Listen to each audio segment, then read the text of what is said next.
Hey guys, it's Pete from Pete from Anxiety here. Welcome in today's episode. I appreciate y'all being here so much. Let's talk about a few things real quick. The Pete vs. Anxiety Team Anxiety Facebook group. Are you a part of it? You're not? What are you waiting for? The link's down here in the description down below, or go to Facebook and search Pete vs. Anxiety. Then look for the Team Anxiety Team page and join it today. Why not? You can join and help. It'll be great. Yeah, like right now. Hurry up. Stop what you're doing. Pause this video. Go do it right now. But anyways, let's also talk about the Pete vs. Anxiety YouTube page. If you're here right now, you're probably following it most likely. If not, head on over there, subscribe, be sure to like and comment on the videos and let me know, because all that stuff really helps, guys. I really appreciate it. And help me break the stigma that mental health is talked about enough. But anyways, guys, let's get in today's episode. I'll have a great one. Thank you so much again. And as I always say, don't ask how your day is. Ask how your mental health is today. Guys, welcome to an exciting episode of Pete vs. Anxiety. My guest today is the Brain Gym Fitness himself, Arnold. Arnold, how you doing, bud? I'm excellent. Thank you very much. Happy to be here. Arnold's actually here today because he has an interesting topic. The brain fitness is something I think we don't talk about enough. So, Arnold, why don't you tell me a little bit about yourself? I know you have 20 years in technology, 20 years in psychology. So why don't you let them know anything else that you need to let them know in between there? Well, if you're old, it takes a lot of time. But the main thing is, up until my 40s, I lived in an environment which I call fitting in. And fitting in my definition, means that you're living someone else's life. You're constantly trying to meet expectations of other people. That starts with your upbringing, and then with school, maybe your further education, maybe university or some kind of vocational training. Then you start to work, and all what you're supposed to do is meet the expectations of other people. That is what I call fitting in. That was, for me, also the case. I worked in the corporate environment, in technology. I had leadership positions. I managed 10 to 6,000 people, and that came to an end. And then I started my own discovery, my own journey about who I am, what I want to do, what I love, how I would like to contribute. That's what I call flying out. Flying out is where you start to live your own life instead of fitting in, is living someone else's life. And that brings me here today, where through all kinds of steps and journeys and experiments, I came to find out about the necessity of brain fitness. Yeah, no, I agree. So let me ask you, though, a question, though. With brain fitness, do you think that a lot of mental illness is because of a lot of people not having stronger brain fitness? Let me see whether I understand you correctly. You think that mental illness contributes to better brain fitness? No, are you saying, though, in your studies, have you discovered that brain fitness has a strong relationship to why we have so much mental illness that's showing up nowadays? Well, I would say the lack of brain fitness. Yeah. Yeah. So there is a incredible number of people who are these days labeled with a mental illness. But I think the most part, even not, well, I could even say the majority of that, it's not a mental illness. If we use the word mental illness, we assume that there's something wrong in our brain. And it's a dis-ease. Something is wrong and we need to correct it. Just like when you break your leg, you got to put it in a plaster and not move it for 6 weeks. And then after that, it's healed and it's okay. That's why we use the physical terminology also for our mental illness. Well, most, if not all, of mental illness, there's nothing wrong with your brain. So that is an important thing where I would like to highlight is there is nothing wrong with you, but you're just labeled that way. But why do you feel like we label things like that? Is it because some of these people don't know enough about the fitness of the brain? Yes, I would say that the knowledge of the medical establishment, neuroscience, everything about what the brain is and how it works is still rather limited. And behind that is something that we want to label people like that. We want to have as many people as we want into some form of illness, whether it's mental or physical, because people who are sick, people who are ill, are easier to control. So the knowledge around that and whatever is really, I would say, either manipulated or inaccurate. Yeah, I agree. And, and with social media now being introduced, it's even harder because now you have so much misinformation that floats around too. So Yes, but let me share with you and some of these numbers, which I did a research study around. It is like, how many people are we talking about? And it's incredible, because officially with mental illness, and so it's the official labeling of the mental health care system, is that started in 1952. And in 1952, there were 197 million global mental health cases. That was, at that point in time, 7.6% of the world population. jeez. That's 1952. So Yeah. what it is in 2024. So last year, we talk about 2.4 billion cases in 2024, or 29.5% of the world population. Dang. Moving from 7.6 to 29.5%. So what is happening here? Yeah, that's a good question. What is happening? Why did it explode all of a sudden? Because from 1950 to now, that the number jumped dramatically. Yeah, so I thought, just by using common sense, and I think there might be two causes. One of them is like the population growth. Yeah. Well, that appears to be not true, because, well, there is still growth in population, but the population growth itself is declining. Yeah. So it's like the cases are going like this and the population growth is going downhill. So that is not the reason. I thought that was the quite obvious reason, but it's not. The other reason, and Pete, you mention it, is like the labeling. Mm-hmm.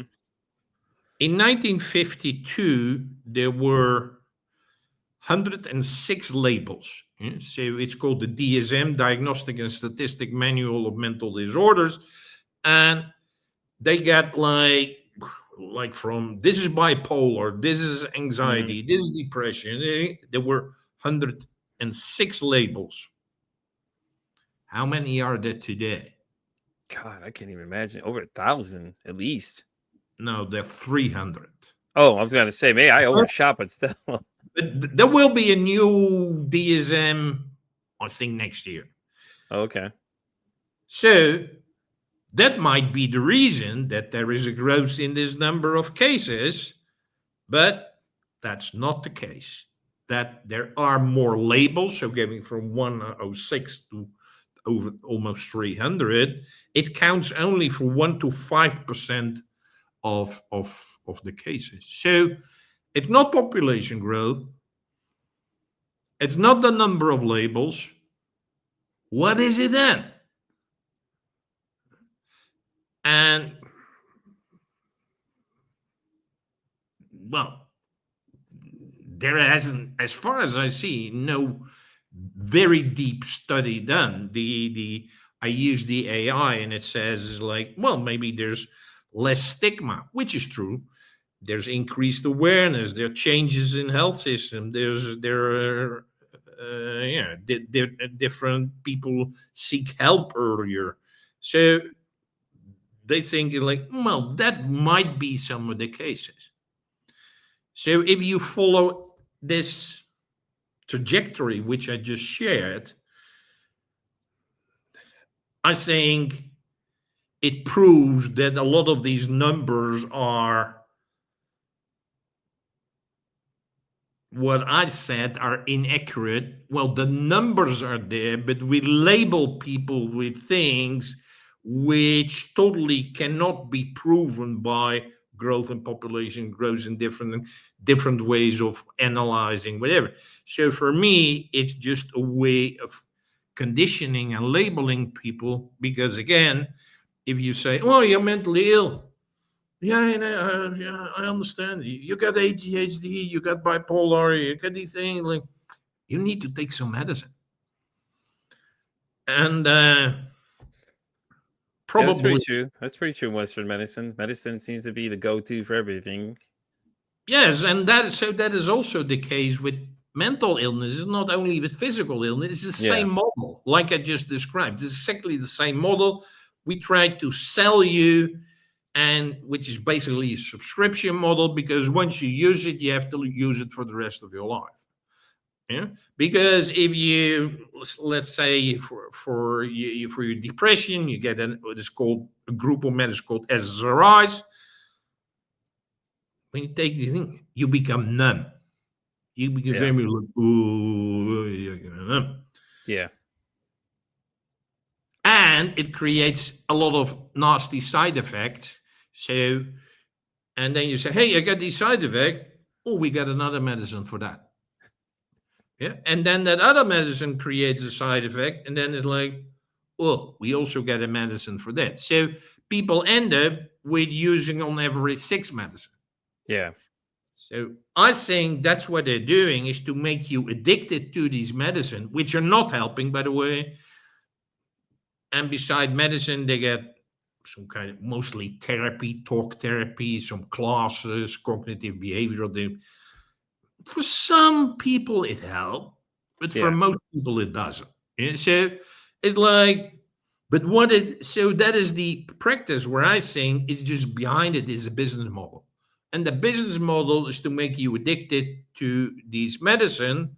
That's one thing. And the other thing is it makes you feel lousy, and you're addicted to the stuff, and you're numb or whatever. It's like it makes you easier to control. It makes you like a victim, and that creates effect is like you're not going to resist anything. You're not going to come up with new ideas or new ways of doing these things, because you're just like this. Huh? Yeah. Yeah. And that's what they want. They want us to be numb and dumb, so we're easily controlled. And that is what's happening. So the numbers prove what I'm saying, because everybody's labeling is like, "Oh, you got a mental illness. Oh, you're sick. Yeah, you got this thing. Yeah, you cannot do this thing." We understand. It makes people, it takes away the control from people, and it takes away their agency, because people think, "Hey, I'm a victim. Oh, I'm sick. I cannot do anything about it. I'm sick." So people become very complacent and numb, and like, "Oh, I'm not going to do it because, well, I got a mental illness. Yeah, so I cannot do these Yeah. things." Yeah. Yeah. Yeah, that's true. That's what I don't like when they diagnose people with certain things, because a lot of people take it and run with it. They're like, "Oh well, I'm very depressed, so I can't do this." It's like, and then you kind of like side them. You're like, "Yeah, I think you're milking this a little too much over there," and things like that. It's just you see it all the time, and it's and then it's the pills. I think it's what a lot of people are scared of a lot of times when it comes to therapy too, because they're like, "Oh God, I'm going to get put on pills." Because I was talking to somebody yesterday actually about this same topic. We were discussing something and he mentioned that right away. He was like, "Well, I don't want to get put on pills." I'm like, "Hold up. Like, who said you had to have pills right away, man? Like, I don't understand." Like, that seems to be the narrative. Every time someone even remotely thinks about talking to a therapist, their first initial thought is, "Oh no, I don't want to be put on pills." And it's like, that's sad that that's what we're going to, is like, we're that worried about talking to somebody because we're worried about them putting us on pills. But then, like you said, it's the addiction starts, because some of those things are highly addictive, and they're noted in the side effects. They're very addictive, and you can't just stop them because they go through withdrawal symptoms and things like that too. And those are even worse than everything they were dealing with. Absolutely. So it's a good thing that person says that, but unfortunately, most people don't, because it's a guy or a girl in a white coat, and what they say is the truth. So you better do what they tell you to do. But remember, if you question them, then you start doing research and looking into these things. A lot of people will start to realize that a lot of that stuff's not for them. Like, no, I don't like this, I don't like that, and then they don't like that. Oh no, I can't help you because you don't like what I'm offering. You're right, because I looked through and saw what it is, And my wife's a big person that does that too. She'll study like every single thing, anything they try to put her on. She's always looking into it right away. Like, what is that? What is that exactly they're putting on? What does that do? I don't know about that. I don't like that, And I know she's a handful for a lot of people, but it makes sense though. She's doing the right thing by questioning all these things. Like, why are you going to do this? Why do I need that for? What does it do? These are all questions people should be asking when they start saying all these different drug names. Okay, so what does that do exactly? What are the side effects? Things that people don't ask normally are probably things that we should definitely be asking, because like you don't know what the side effects of those are. And then when you start looking at the side effects, or you watch these drug commercials, for instance, if you listen real carefully, oh, some side effects you have is your voices aren't supposed to be there, these things. And it's like, wait, am I not taking this for, oh, this antidepressant's so great and these great commercials, but then that part comes out and they just go, the volume goes down low, and then they start listing off the side effects, and it adds more problems, like you were saying. And then it's, okay, well, let's get you another one for that too. And then by then you've just got yourself a cocktail of just symptoms just floating around there, and it's just madness. Absolutely. But that is based on what they call authority bias. Is that it's the doctor, someone in a white coat, who says it, so it must be true, because that is how we are conditioned through our education system. Anyone in a uniform, the police, the priest, anyone, in a white coat, judges, they wear this gown, so everything is like, these guys who got these soldiers, military, it's like, oh, you got to say what these guys say, you got to do exactly like this. That's how we're manipulated from how we grown up. So it's not natural to say, like, hold on, let me research this first, or I don't want this. Yeah, exactly. And you have to understand that it's called big pharma, the health, and it combined with the healthcare industry. I would say that a lot of doctors and nurses, and most of them, get very good intention, but the guys in big pharma and who are pulling the string, they don't have good intention. Their intention is to make as much money as possible. Yep. So it's exactly the same model for your physical health as it is for your mental and emotional health. I can prove that because we just discussed the process of the mental and emotional health, but I had 4 years ago myself a very severe car crash. Someone put his car in front of me, and with 80 kilometers an hour, I crashed into that car. I could do nothing. So I was 9 weeks in hospital. I will spare you the details, but I was in a lot of pain. That might be clear if you create with 80 kilometers. What's that? Oh, yeah, definitely. An hour into a car, which is suddenly, I couldn't brake. I couldn't even brake. So I was in a lot of pain. 2 days when I was in hospital, I saw that they had, on a whiteboard with markers, they had drawn something which really looked like a spreadsheet.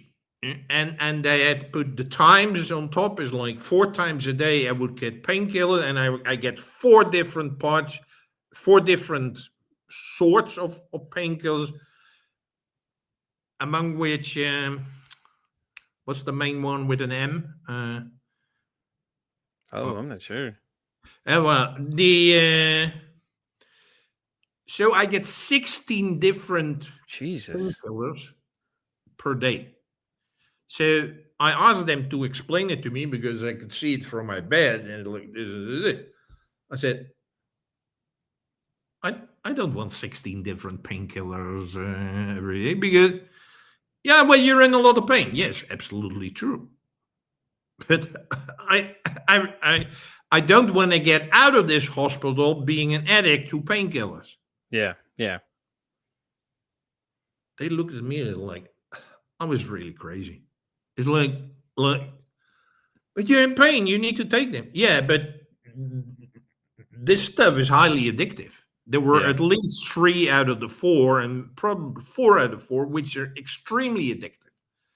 So I said, I don't want that, because the moment after I get out, I'm an addict and I cannot get out of it. Yeah, but you should. No, I shouldn't. So I kind of forced them. I said, I'm not taking them. Yeah. And then they said, yeah, but only take the paracetamol. Well, paracetamol later on, they said it's not addictive. It is. Yeah? But so I took it, and when they left the room, I throw it away. It's like the people are there. Well, at least the nurse, they have good intentions.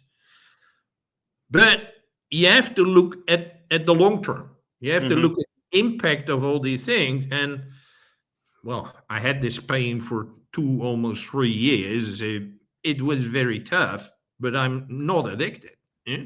So they're just pushing this model, and they think it's normal that you keep on using this stuff for the rest of your life, and that impacts on a lot of things, but they don't care. So that was my physical health.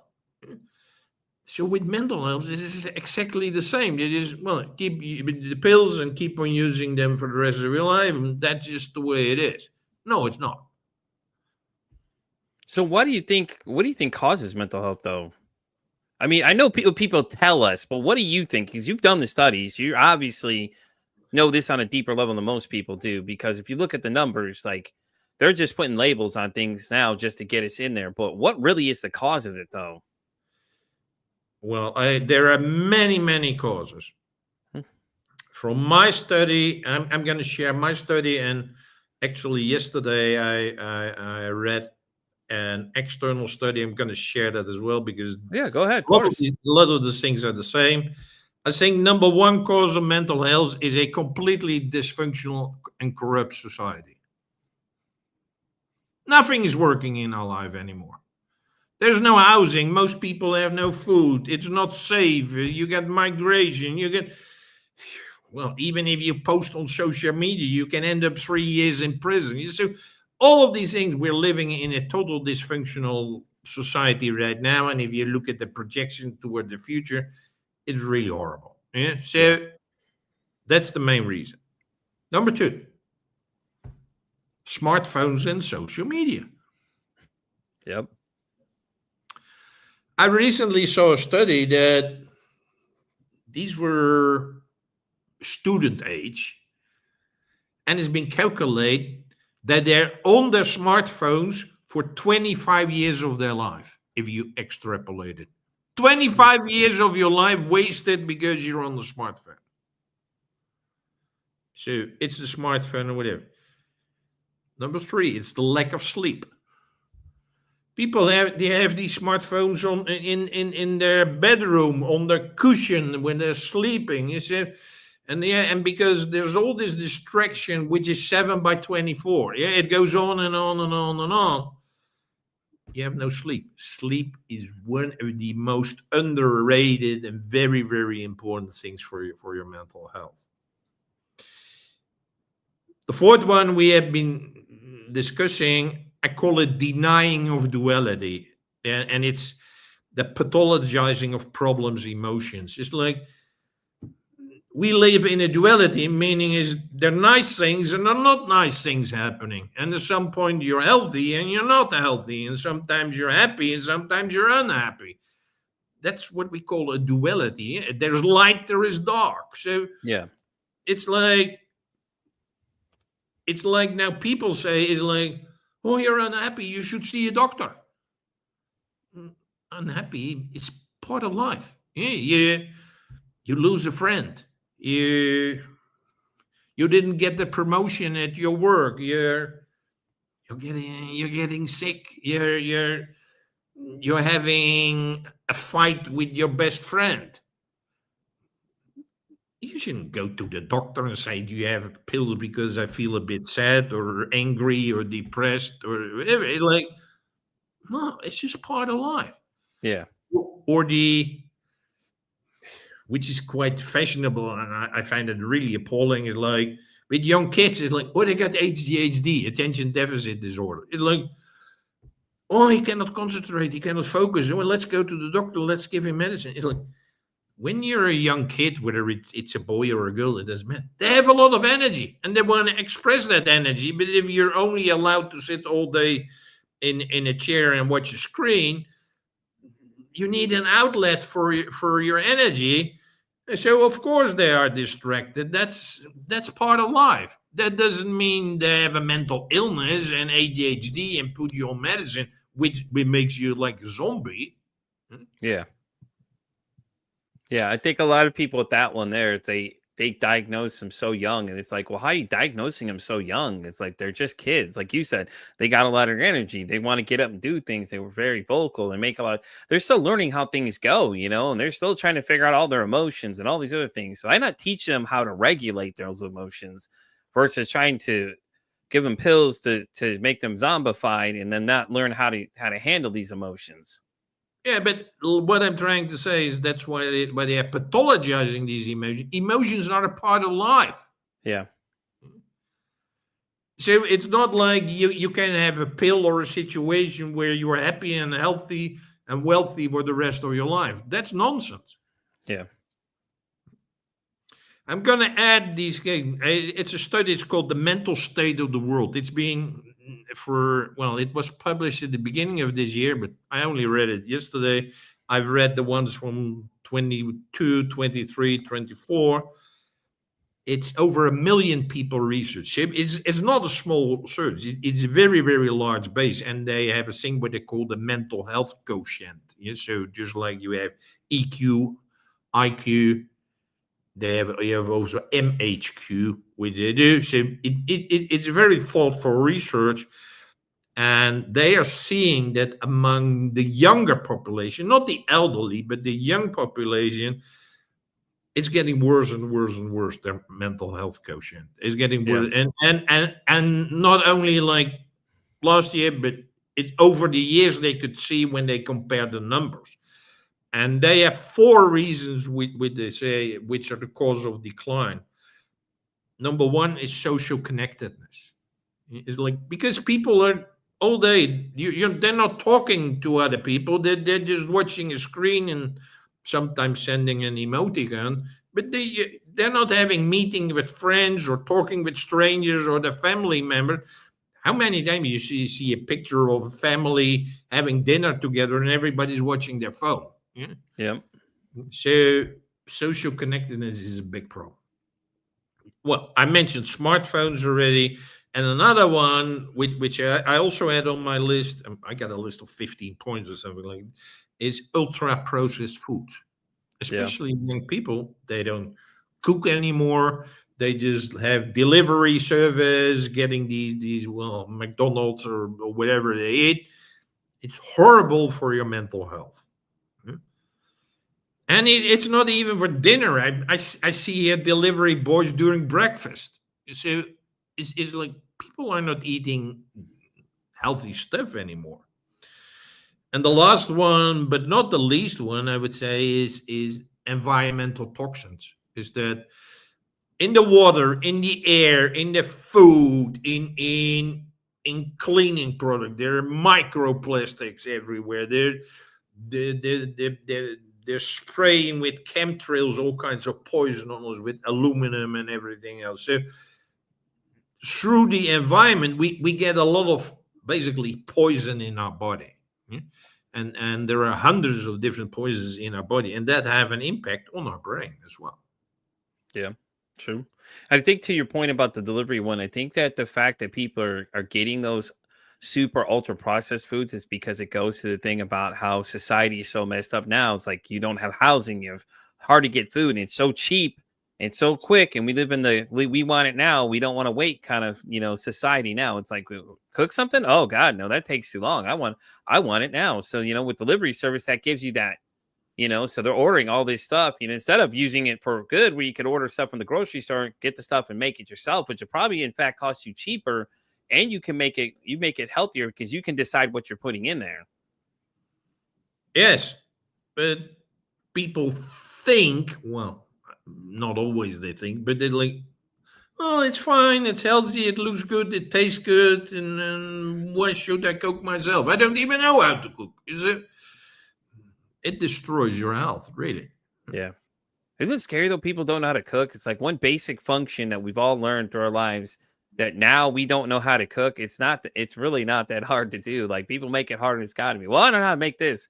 So go and try. It's like people are scared to try to do things. They're like, oh no, I'm so afraid I can't do this. So this is why I order out all the time. So you rather put all this crap in your body of, like, you don't even know what's in half those things. They can tell you what's in there, but I guarantee they're not telling us everything that's in a lot of that stuff.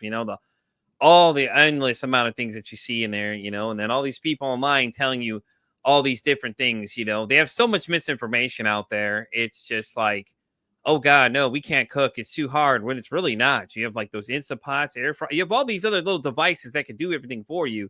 All you do is you set it, push a button, and it'll cook it all for you. You can make your own food. But like I said, though, people want everything now. They don't want to wait anymore. Now that we have everything ready available, well, I could just go pick this up. But yeah, are you looking at what's in that? Like, look at the crap in there. Look how many calories are in there. In fact, too, if you start really looking at the calories, like, it's insane how many calories are in just some of these meals. What is it? The other day I was looking at, what is it? Whataburger here in Texas is where we're at, though. It's like one of these meals you're looking at, it's like 1,200 calories. If you go based on what your calorie count is for the day, that's like half of it for most people right there in one meal. And it's just like, no, that's just stop eating this crap. It's not good for you, because like you said, it doesn't do well for your mental health either, because you're putting shit in. So then your brain is you're not thriving anything. So then it's bringing you down. Like, after you eat it, if you ever notice that sluggish feeling you get, it's because you just ate all that crap in your system. Absolutely. And what we tend to forget is that we need to relax. We need to distract ourselves. And cooking is a very good way of distracting yourself. Yeah? It's creating a simple meal or a beautiful meal, doesn't matter. But by cutting vegetables, and maybe it's relaxing. And it's just fun to do with a partner, or you can involve the kids in them and teach them new skills. And we were teaching my wife's 5-year-old how she can make eggs. Now, there's grown adults that can't even cook an egg. This little girl at 5 years old can make her own eggs and everything too. We even use cast iron with her too. So she's very understanding of everything around her. We're showing her, letting her do most of the process of everything. She pretty much does everything, cracks the eggs, everything. Like, this little girl can do more than most adults nowadays can.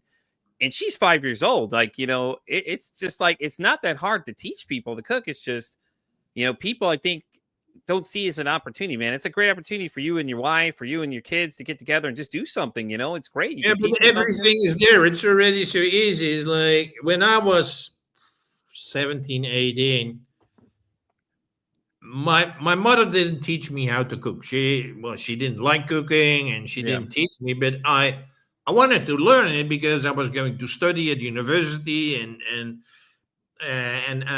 I like kind of fine dining and the different technique.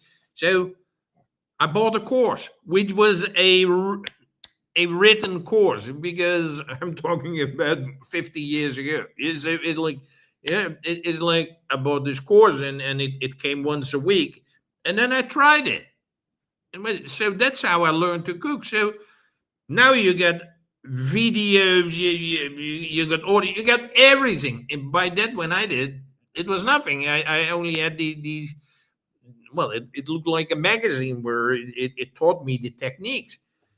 So right now you get everything available. It's like, oh, I want to know how to do this. Well, click it in on YouTube and you find it, and you can see someone doing it. Yeah? So it's become so much easy. So it's not difficult. Definitely. So let's talk about braingym.fitness, your website. How did you create it? I mean, I know you've done all the studies and things like that. And and better yet, let's start with let's just, how about tell everybody what brain fitness is, so they have a better idea what that exactly means. Brain fitness, in my definition, is a state of physical and psychological well-being in which a person uses his or her uniqueness, deals with challenges, learns continuously, and contributes to a better world for everyone. Yeah. So, what are the components of brain fitness training, though? Like, what are like, somebody going to ask you, like, hey, Arnold, I love what brain fitness is. What exactly is it? Tell me what the steps are of it. There's 6 steps, Okay. and I call them the 6 R's. And the first step is reveal. And reveal means is reveal the cage and the straitjacket strategies. What do I mean by that? Basically, most of us, not all of us, but a lot of people are in a cage. We're in a cage is like we need to have a job, then we need to consume, having a house, food, everything else to maintain our bodies and our life. Then we need entertainment because most of the jobs are lousy. So we need to go out. We want to go to a restaurant or do a music concert or do sports or whatever. And then your money is gone, so you need your work again. And so we're in a cage and in this loop of job, consumption, entertainment. If you want to change something, you got to break that loop. And I've identified what I call straitjacket strategies. It's like the people are pulling the strings in our society. Let's call them the cult. They're pulling the strings to make you this obedient person. And it's like, that's why I call them straitjackets. We're in a straitjacket. What does a straitjacket do? It limits you. Mm-hmm. But because everybody else is in a straitjacket, you don't know, you don't see that it's strange or weird. And because everybody is limited. I've identified 37 different straitjackets. So that's what we'll discuss in the training.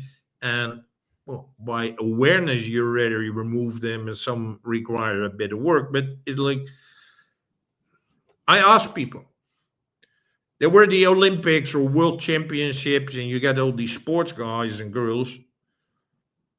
How many of them win a gold medal and wear a straitjacket? And they look at me like, Arnold, what a stupid question. Of course nobody does. Yes, but why are you wearing them in your everyday life and in your work? So that's the first step. It's called reveal. The next step is I call recover.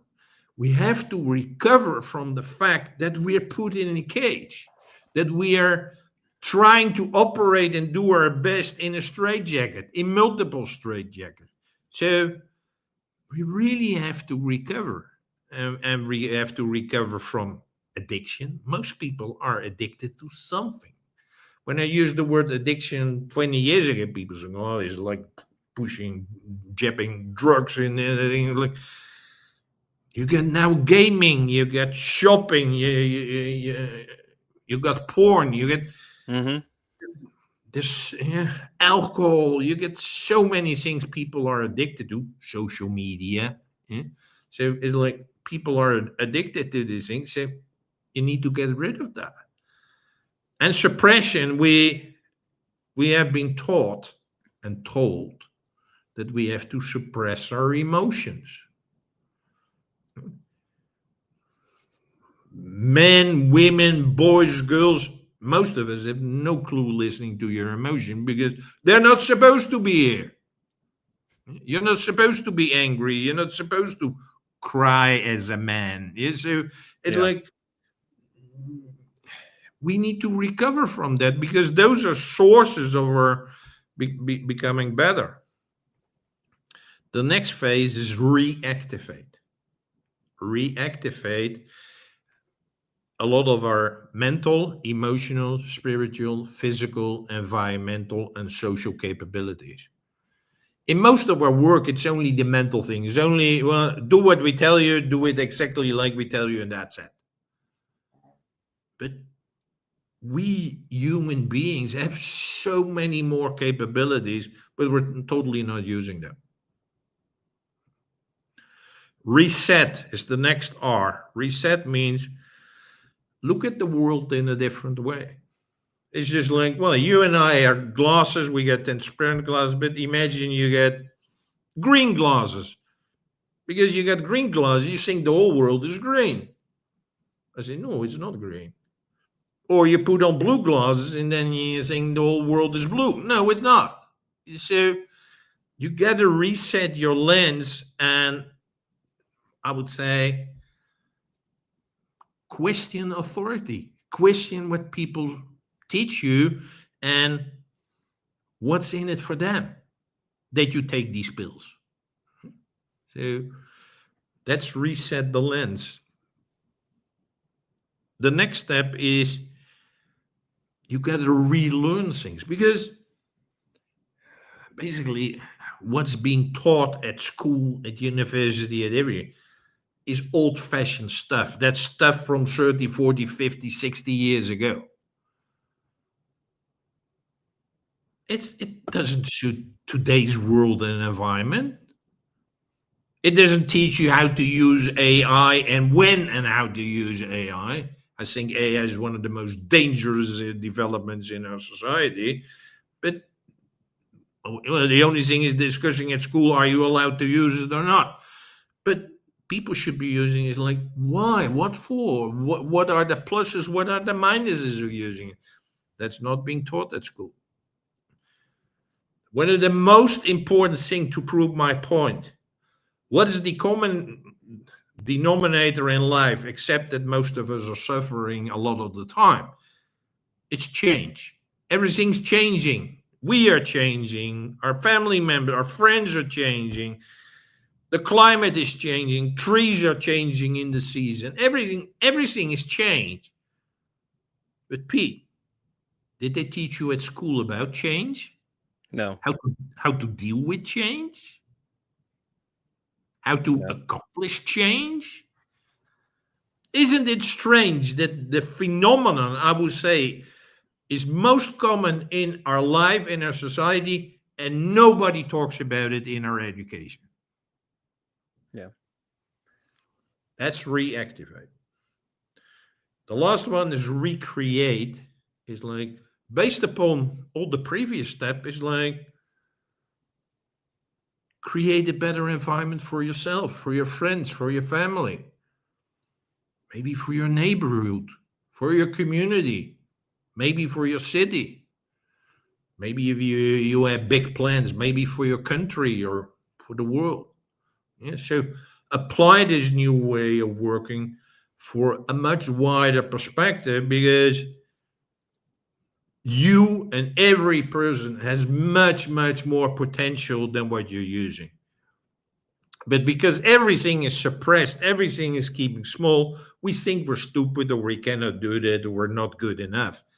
That's totally not true. Each and every one of you listening or watching us is like, you get so many talents and capabilities, and you can do so much more if you get rid of all the straitjackets. Very true. Very true.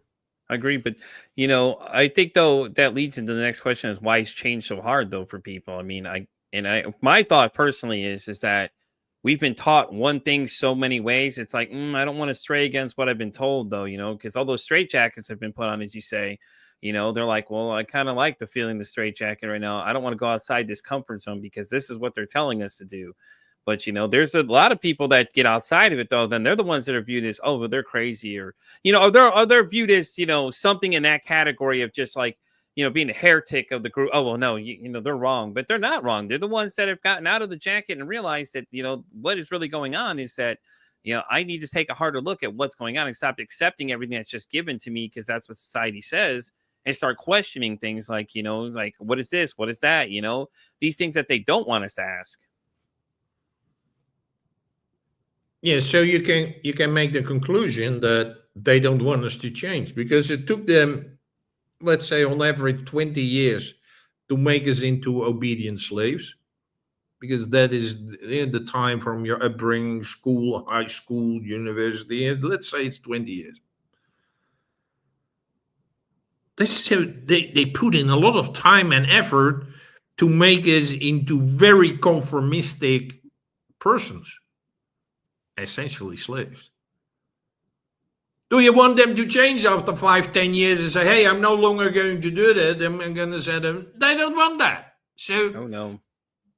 in our inner system, and I think it's kind of programmed into us, is that we're lazy, we're full of fear, pain, resistance, are all barriers to change, but they're built in. So it's not something like, basically every human being is lazy. I'm also lazy. You're also lazy, but I ignore it. But most people are just like, well, I get those in there. Well, I'm not going to do that. I'm not going to cook my meal. Well, you're lazy. Yeah, it takes time. But like, there are much more benefits to me cooking my own meal than being lazy. So it's built into our system. But like you beautifully just said, it's like any way for change, whatever, is to get out of your comfort zone. Yes, that's why it's called the comfort zone. And out of the comfort zone is challenging. It needs courage, whatever. But that is where a whole new world opens up for you. And like, whoa, there's so much more I can do and contribute and work on. I had no clue. So it's like, yeah, there's a famous saying is feel the fear and do it anyway. Yes, there is fear. It's like, oh, I might look different or people won't like me anymore. It's like, there will be other people. There will be new people. There will be, it's like, just continue doing it and don't look like, oh, whether they're entertainment stars from the movie or the music industry or in business or in any category. You're like, oh, I could never do that. Well, you can. Everybody has much more potential, but they stepped out of their comfort zone and made it happen. And you can do too. True. Very good point. I mean, like I said, though, it's because change is fear. People also have the fear of failure too. A lot of people I talk to, that was the big thing too. Is like they're like, oh no, this is something new. I think I'm going to fail. It's like you can't go in with that negative mentality, man. You just got to give it a shot. Like if you don't try, then how are you going to know if this was what you're meant to do? You know, like I hear a lot of people say it a lot of times when anything new they're like, well, I don't know, I'm afraid of this. It's like, but what are you really afraid of? You're afraid of going outside of your zone and actually enjoying what you're doing now versus staying in this miserable place that you're at, you know, this little, you know, your so-called safe feelings you have, but you're miserable the whole time, you know, instead of breaking out and going and trying something and just giving it a shot, you know. And it's like the old saying goes, you know, you miss 100% of the shots you don't take. It's like, why not go for it? Like, what more do you have to do? It's okay, you fail. Everybody fails. Like, look at all these people that have made it so big. Ask them how many times they failed. I guarantee a lot of them failed before. They've had failed things.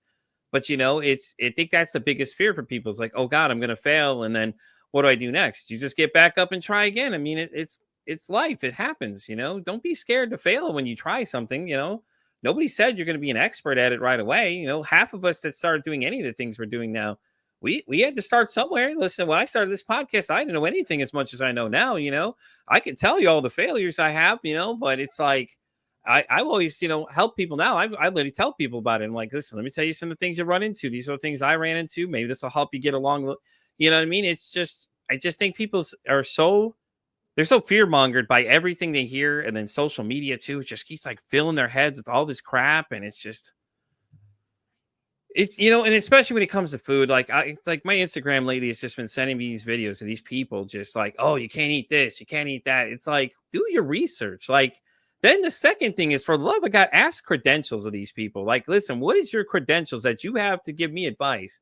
What expertise do you have? And then you'll find out 90% of these people are just slinging stuff out there to see what sticks at the wall, you know. And then these other people that are like, they have these sheep-like mentalities are like, oh yeah, oh no, they're right. And it's like, do you listen to your guys' self?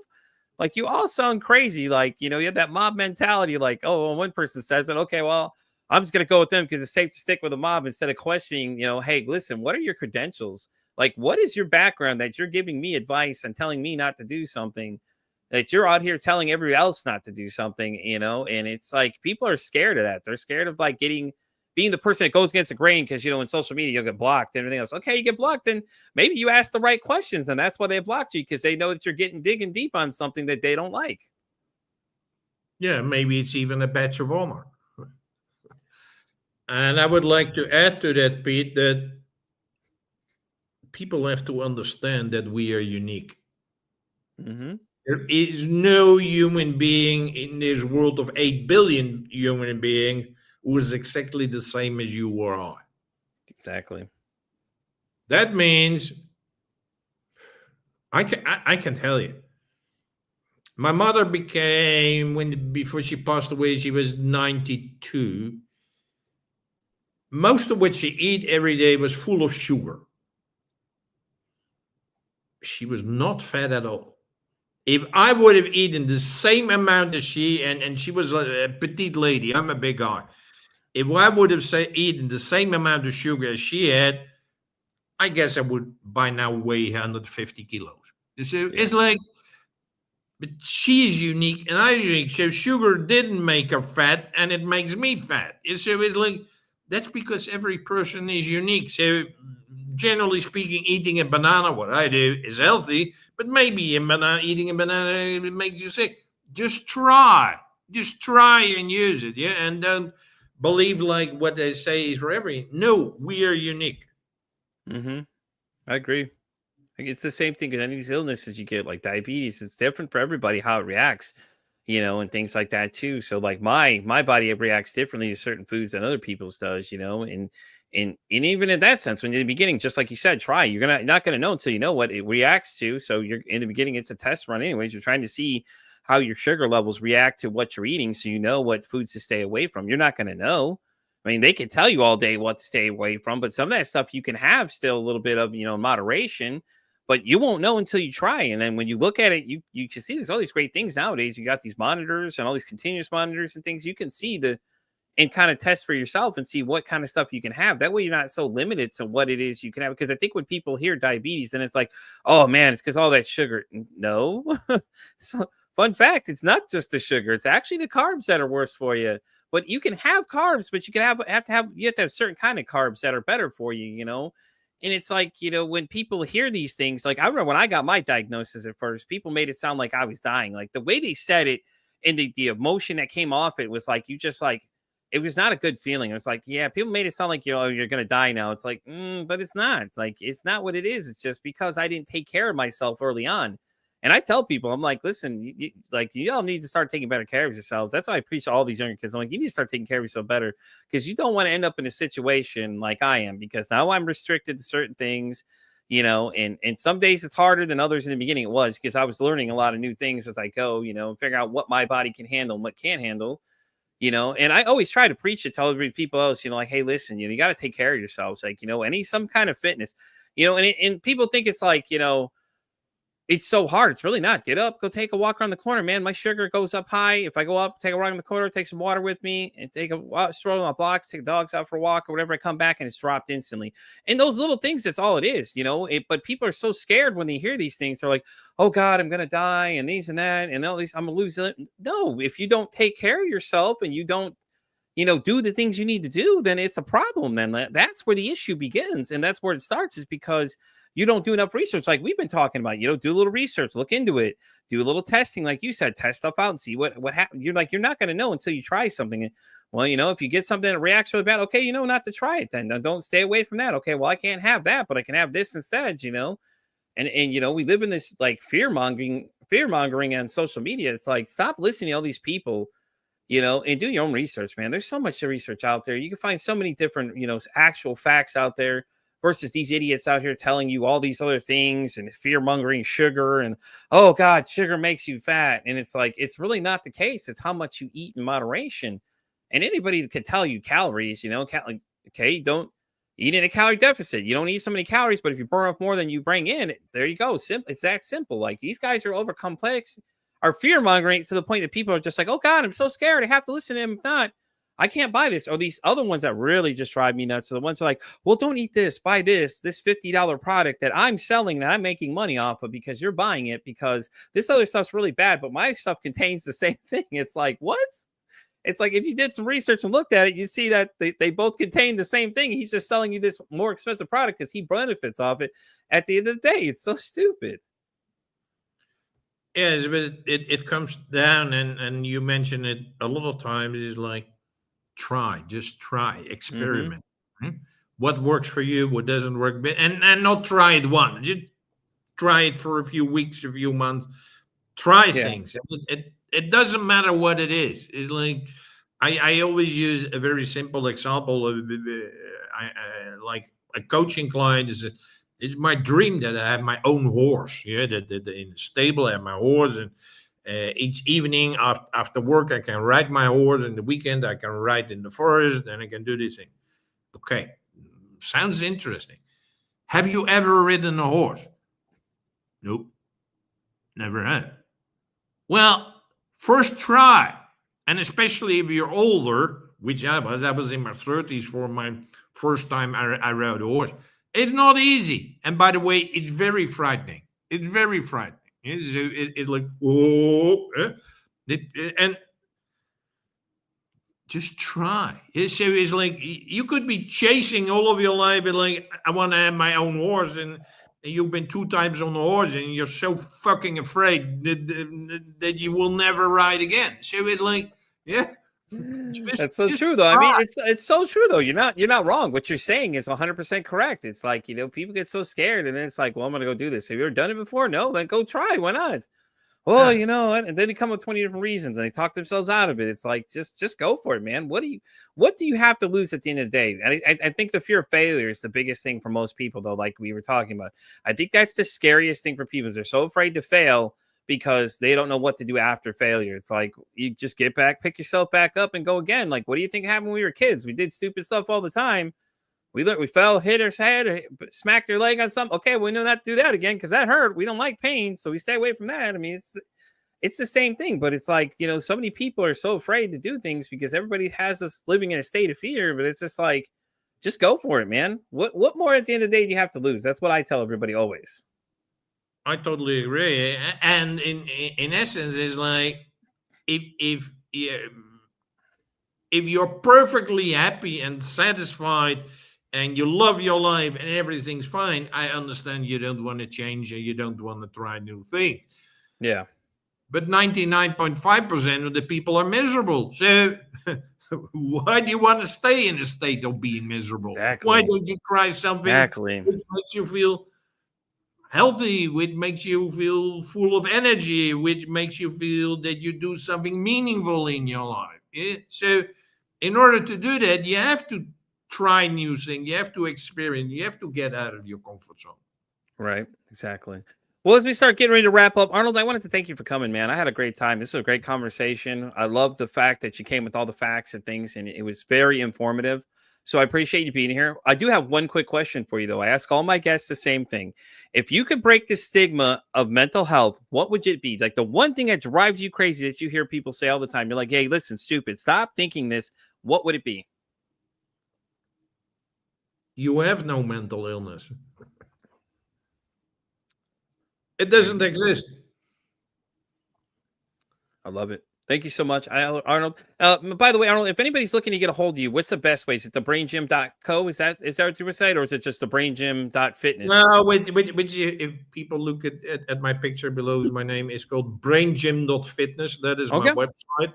There they can find my training, some masterclasses, which are a video-based workshop, which you can do about specific topics like uniqueness, like emotions, like relationships. So that is thing. And I just there's a new book which I just published. There you go. It's called The Adventures of Dr. Alfred Moore. It's about a very traditional doctor in a hospital who became an entrepreneur. Well, guys, go check out the book. Check out the website. Arnold, thank you so much for being here again. Guys, as always, I'm Pete vs. Anxiety. I'm on X all the way down to TikTok. I'm on Spotify all the way down to iHeartRadio, guys. And as always say, it costs nothing, absolutely nothing. Be kind to somebody. One kind act you can save somebody's life, or hell, you can make their day. I'm Pete vs. Anxiety saying, hey, don't ask how your day is today. Say, hey, how's your mental health?